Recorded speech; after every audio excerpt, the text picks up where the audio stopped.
Republican Senator John McCain co-sponsored legislation to clean up campaign financing. Listen to this from back in 2002.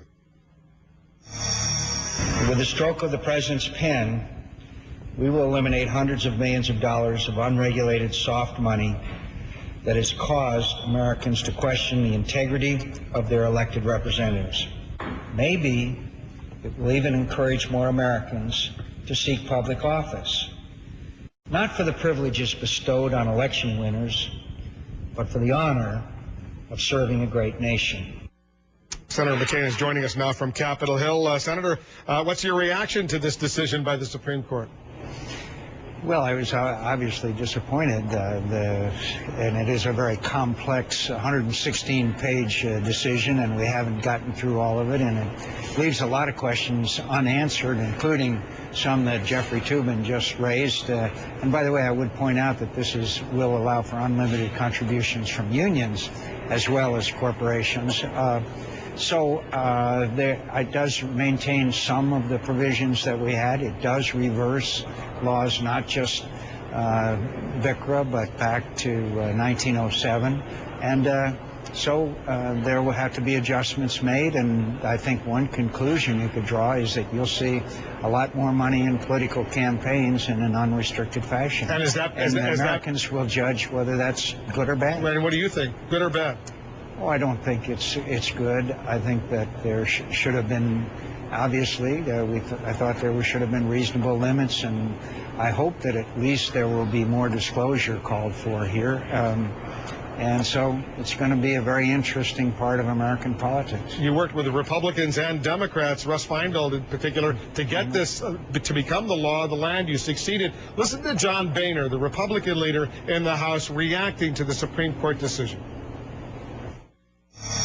When you look at our campaign finance system and what happened under Mccain-Feingold, we pushed hundreds of millions of dollars out of the light and into the dark. That money was still being spent, just that nobody could see where it was coming from. Does he have a point? I don't think so. I think that there was a good deal of disclosure. There's always things that happen, and money will find its way into political campaigns. But Congressman Boehner, I say with respect, opposed the legislation to start with.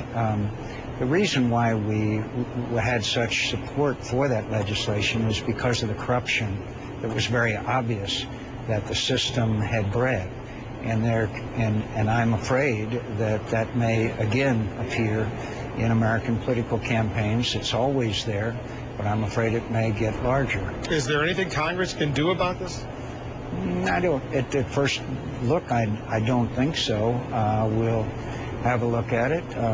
Maybe we'll have to see how this new set of rules, which is basically what the Supreme Court has decided upon, and see how it works in American political campaigns. So it's going to, you're up for re-election this year. I guess some big corporations, labor unions, other special interests, they can come in and either support your re-election or they can oppose it. There's going to be a lot of uncertainty now, given the rules of the game changing as dramatically as they did today. Yes, I'd like to see Jeffrey Immelt, the CEO of General Electric, say, "I'm Jeffrey Immelt, and I support this message," and or union leader Mr. Stern say, "I'm Mr. Stern, head of the Service Employees Union, and I support this message." It'll be very interesting to see how that works out. Any regrets about voting to confirm some of those Supreme Court justices who decided today against McCain-Feingold? Oh, no. I judge people on their overall record and their overall qualifications. I think you shouldn't ever judge someone on a specific issue. It's on their general adherence to the Constitution of the United States. Good point. All right, Senator, I'm going to have you hold on for a moment. Sure. I want to take a quick break. We have a lot to discuss. There's been a political bombshell as a result of that election, special election in Massachusetts. We want to talk about that and more. Senator McCain is staying here in the Situation Room. We'll continue the interview right after this.